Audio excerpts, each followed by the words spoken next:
Sveiciens! Jau kādu laiku atpakaļ es jautāju garīgai pasaulei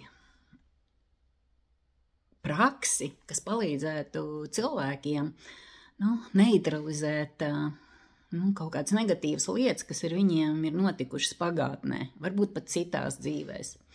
Jo šobrīd laiks ir ļoti, ļoti strauši un mūs aicina ātri, lekt iekšā vilcienā un doties uz priekšu.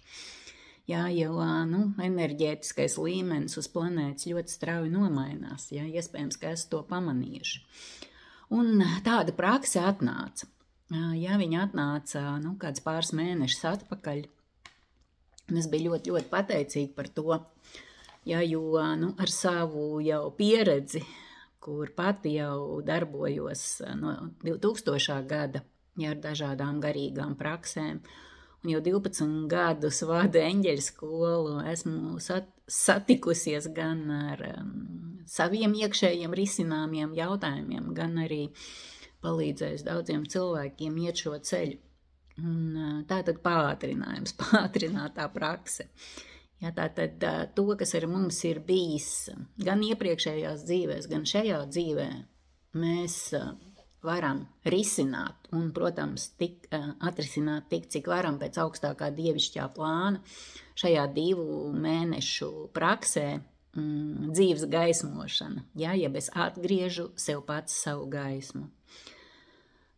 Lai risinātu šos pagātnes situācijas, mums bieži vien būtu vajadzīgs daudz laika. Iet uz psihoterapiju, iet uz dažādām praksēm, kā telpot, vingrot. Bet šeit tas ir kompakti 2 mēnešos izdarāms. Un kāpēc tā? Tāpēc, kad mēs ienesam šo klātbūtnes gaismu katrā savā dzīves gadā. Tātad mēs sākam ar savu nākšanu uz zemes. Tas arī ir ļoti svarīgs moments, kad mēs kā dvēseles izvēlamies planētu Zemi un kopā ar savu sargeņģēlī nonākam šeit. Mēs izvēlamies arī vecākus, ģimeni, vietu, kur piedzimt. Tie ir ļoti būtiski faktori tam, kā tālāk veidojas mūsu dzīve. Un jo mēs apzinātāki tajā esam, jo arī mūsu dzīve vairs nav kā pa miglu iet, bet viņa kļūst ar vien skaidrāka, mērķtiecīgāka, apzinātāka un ar mīlestību piepildoša. Un tātad mēs sākam 29. augustā ar savu nākšanu uz Zemi. Un tātad pirmās 9 dienas ir šie 9 mēneši. Katru dienu mēs veltam vienam no saviem dzīves mēnešiem, kad vēl esam mammas vēderā. Un viss, kas mums notika tajā brīdī apkārt, mums arī mūs ietekmēja. Tātad šim darbam ir izveidot jau Telegram grupa, kurā es lieku gan materiālus, kāds mums vajadzēs tieši katru nedēļu, tātad atbilstošas lūkšanas, un arī būs ieraksti. Tātad būs 8 nodarbības, 8 ieraksti. Katru nedēļu mainīsies šī te gadu cikls, jo mēs strādāsim ar 7 gadu ciklu. 7 gadu laikā cilvēkam nomainās uzdevumi. Un tātad iesim kopā komandā, gan viens ar otru, gan ar gaismas pasauli. Tas komandas darbs vienmēr ir daudz spēcīgāks. Un tātad, kas ir vajadzīgs uz šo praksi? Uz šo praksi ir vajadzīgs vaska sveces, tās var būt dažādas. Gan mazās svecītes, kur katru dienu var citu dedzināt, var arī lielākas sveces, kuras vairākas dienu jūs turpina dedzināt. Un ir vajadzīgs kalendārs. Es jau savu kalendāru jau sagatavoju, tas var būt mūsu parastais plānotājs, kur mēs ierakstīsim, lai mēs tā loģiski varētu iet līdz šiem notikumiem. Es jau esmu ierakstījusi, tātad 29. augusts, 1. dzīves mēnesis, tātad nākšanas šeit uz Zemi. Tā mums būs klātienes tikšanās. Pēc tam svētdienās no rītiem mēs tiksimies online, ja šīs nodarbības arī tiks ierakstīts, un jūs varēsiet pēc tam, jebkurā laikā viņas skatīties, un arī atbilstoši lūkšanu iedošu tieši par šo laiku. Un kas mums vēl būtu vajadzīgs? Jā, būtu vajadzīga arī kāda pierakstu kladīte, jā, vai lapiņas. Man liekas, ka var nākt dažādas atklāsmes šajā laikā, vai atziņas, jā, vai kaut kādas pieredzes, un tāpēc vērtīgi ir pierakstīt to visu šajā laikā, lai, pēc tam būtu interesanti atkal varbūt atgriezties un atkal kaut kādu iedvesmu no tā gūt. Gribu iedvesmot jūs uz to, kad vienalga, kur jūs būsiet, jūs varēsiet šo praksi veikt. Ja, jo bieži vien cilvēkiem asociējas prakse, kad tur ir vajadzīgs ilgs laiks, katru dienu un tā tālāk. Katru dienu būs vajadzīgs, jo mēs izlaižam kādu dienu, tas nozīmē, ka mēs neesam izgaismojuši šo savu gadu. Ja, bet šim darbam, būs vajadzīgs, 10, maksimums 15 minūtes.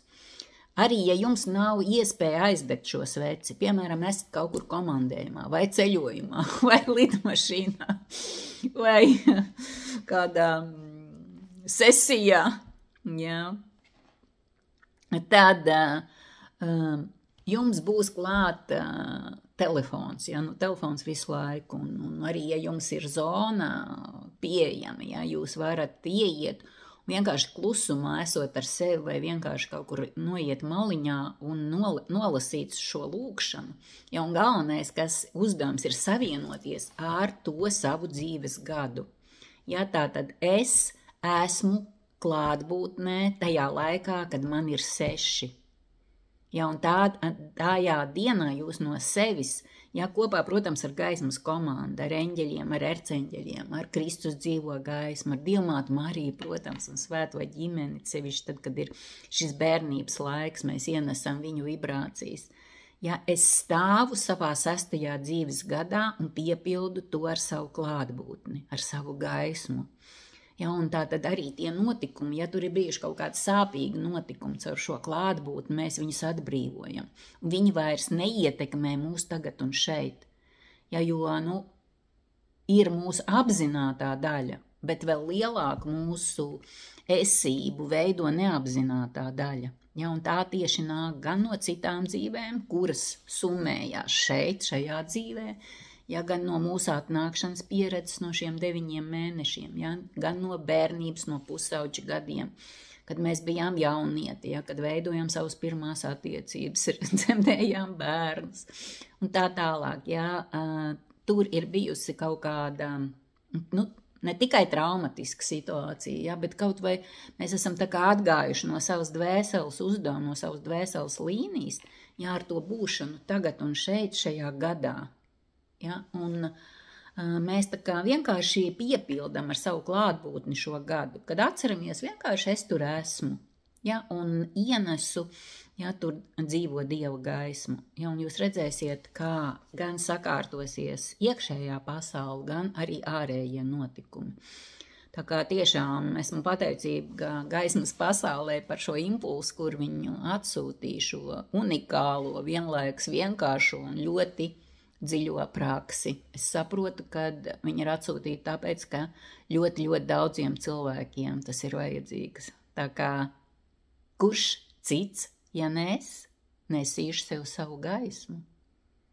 Es atgriežu sev pats savu gaismu. Ja, un tās ir mūsu tiesības un vienlaiks arī pienākums, kāpēc mēs esam uz zemes. Ja, lai sakārtotu tieši savu gaismas līniju, savu pagātnes līniju. Un tad mēs arī tagadnē esam daudz spēcīgāki. Tad arī jebkurš izaicinājums, notikums ir mums pa spēkam. Ja, jo mūsos ir atvēries pilnīgi cits gaismas potenciāls. Pagātne vairs neietekmē mūs ar saviem notikumiem. Un vienlaiks mēs arī atgūstam to, ko varbūt kādreiz zinājām, bet esam kaut kur pazaudējuši. Ja tā ir arī šī uzdrīkstēšanās, kas ir pusauģa gados, drosme, spēja pastāvēt par sevi, spēja būt radošam, nest caur sevi iniciatīvu un vienlaikus arī būt vieglumā un maigumā. Tā kā aicinu jūs kopā, tas varētu aizņemt kādus 2 mēnešus. Par to viss ir aprakstīts zem ieraksta, jā, par tikšanās reizēm, par pārskaitījumiem, par uzdevumiem un visu pārējo. Tā kā priecājos, kad esat sadzirdējuši un tiekamies jau augusta beigās, 29. augustā, jā, lai tiešām es nesu sev savu gaismu. Es to varu, es zinu, es daru pateicībā.